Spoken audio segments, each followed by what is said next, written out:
Karong gabi, labi lagi sa mga Iloy matawag dira sila, mga panimalay. O, nagtet kami isang Happy Mother's Day sa tanan nga mga Iloy dira. Nga matahom sila mga panimalay. Kami nagpa-Jollibee lang kami, simple celebration lang as a Mother's Day.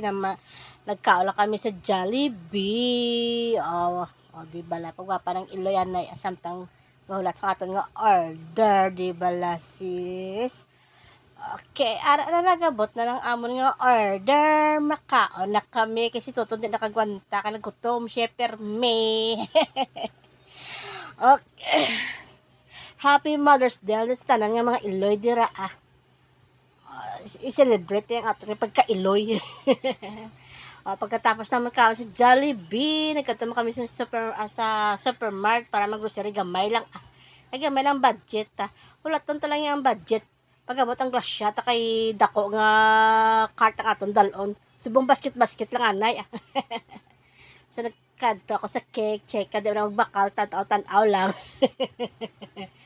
Nagpili sa isang ice cream ng ilang gusto ba, Diyos ko, ice cream kay super init. Nagpili-pili si Nanak. Iyaw na ni Nanak ang gusto, yung pili yun na. Di bala? Ato na kami sa cashier para magbayad.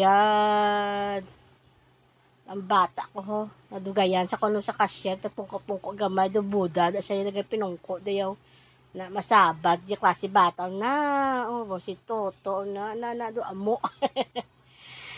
Nagbayad na kami, gamay lang ang maging grocery. Thanks for watching, bye, love ya, happy Mother's Day, mwah.